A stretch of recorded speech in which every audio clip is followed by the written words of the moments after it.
Bem-vindos a essa nossa análise de hoje. Vamos mergulhar direto em como o nosso corpo faz aquela faxina interna para filtrar toxinas, manter o equilíbrio e até responder aos medicamentos que a gente toma. O nosso grande protagonista aqui é um conceito fantástico da biologia, o clearance renal. Pensa que a cada minuto os seus rins estão fazendo cálculos matemáticos super precisos para manter o sangue limpo. E é justamente essa métrica que vai ditar a dose exata de um remédio e até revelar os impactos de uma doença metabólica. Então vamos entender como essa engrenagem funciona. O roteiro da nossa análise vai ser super prático. Primeiro, a gente entende o conceito de clearance. Depois, como medir a função renal na prática. Em seguida, o impacto do diabetes, seguido por como os diuréticos funcionam. E por fim, a gente fala sobre insuficiência e lesão renal. Ponto número 1. O conceito de clearance, que é basicamente a nossa métrica de purificação. A palavra-chave que a gente tem que ter em mente aqui é virtual. O clearance não é só uma daquelas fórmulas matemáticas abstratas de livros de biologia, sabe? Ele representa, na verdade, um volume exato de plasma do nosso sangue que foi totalmente, 100% purificado ao longo do tempo. E para dar uma dimensão da coisa, os rins filtram em média 180 litros de fluido por dia. É literalmente como se a gente tentasse calcular quantos litros de água uma estação de tratamento consegue deixar cristalina por minuto, dependendo da sujeira que precisa ser tirada. E essa matemática do corpo dita umas regras bem interessantes, com extremos absurdos dentro dos nossos túbulos renais. A taxa de clearance pode ser absolutamente zero. Pois é, zero. Isso acontece com aqueles nutrientes valiosos, tipo os aminoácidos. O corpo os filtra, mas logo pensa, opa, não posso perder isso, e reabsorve 100% deles. Nada é desperdiçado. Mas, no outro extremo, a gente tem o clearance máximo, que acontece com substâncias estrangeiras, como o pH, o para-aminoipurato. As células do rim percebem ele no sangue e o expulsam com tanta agressividade que quase todo o plasma que passa por ali sai completamente limpo dele. Avançando para o ponto 2. Medindo a função renal. A eterna briga entre a teoria e a realidade. Aqui a gente esbarra num dilema clássico na medicina. De um lado, a ciência pura, do outro, o dia a dia nos hospitais. A inulina, que é um polissacarídeo extraído de plantas, é o padrão ouro absoluto. É a medida perfeita porque ela é livremente filtrada pelo rim, sem o corpo tentar reabsorver ou secretar mais dela. O problema? Ninguém vai ficar injetando inulina toda hora num paciente, não faz sentido. Então, na realidade dos consultórios, a gente confia na creatinina, que o nosso próprio corpo já produz ali no metabolismo dos músculos. A questão é que a creatinina tem um defeitinho. Ela sofre uma leve secreção pelos túbulos renais. E isso, se a gente não tomar cuidado, acaba superestimando um pouco a taxa de filtração. E como a gente contorna essa pequena imperfeição da creatinina? Com matemática pesada, claro. Modelos específicos entram em cena para ajustar essas distorções e estimar a famosa taxa de filtração glomerular.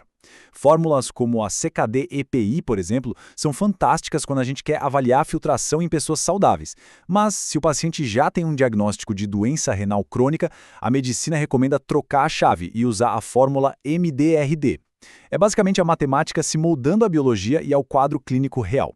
Agora que a gente já cravou como as coisas funcionam num sistema saudável, fica aquela grande dúvida no ar. O que é que acontece de verdade com o clearance quando o limite de trabalho do rim é quebrado por uma doença ou, sei lá, alterado de propósito por um medicamento? Isso puxa o nosso terceiro ponto, o impacto do diabetes, a sobrecarga doce. Pensa na glicose como a gasolina do nosso corpo. Ela é tão importante que os rins filtram e puxam 100% dela de volta para o sangue, usando uns transportadores chamados SGLT. O clearance de glicose, em alguém saudável, tem que ser absolutamente zero. Mas no caso de um paciente diabético, essa máquina de reabsorção que beira a perfeição acaba sofrendo uma sobrecarga pesada. Quando o nível de açúcar sobe demais no sangue, ele fisicamente satura os transportadores. Falta a mão para puxar tanto açúcar de volta. O resultado é que esse excesso não tem para onde ir e acaba vazando para a urina.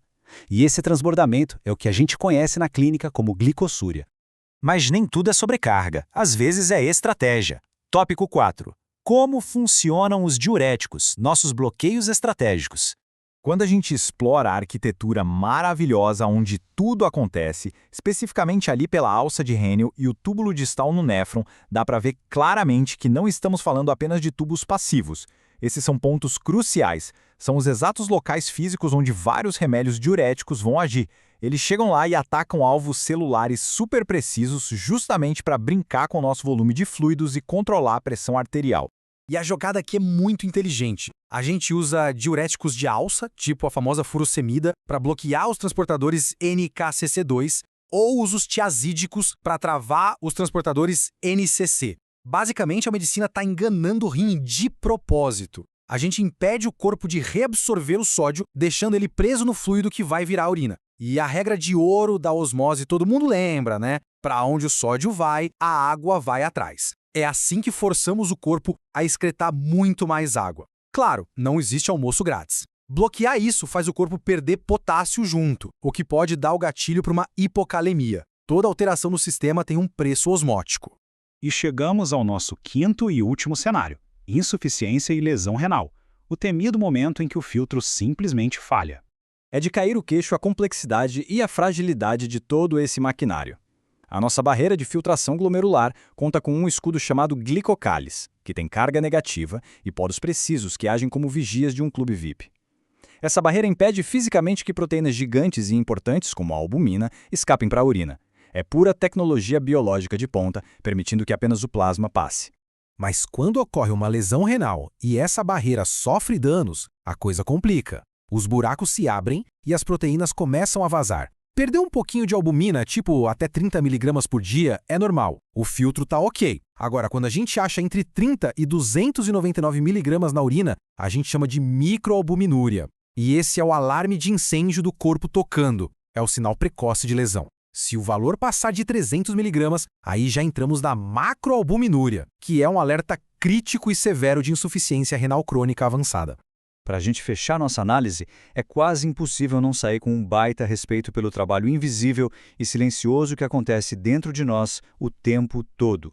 Sabendo desse equilíbrio matemático insano do clearance e da fragilidade gigantesca dessas barreiras microscópicas, fica a reflexão final. O que a ciência ainda vai descobrir? Quais terapias inovadoras o futuro reserva para a gente conseguir preservar de vez esses órgãos essenciais antes que o filtro quebre de forma irreversível? É, sem dúvida, uma das fronteiras médicas mais inspiradoras e desafiadoras que a gente tem pela frente. Até a próxima!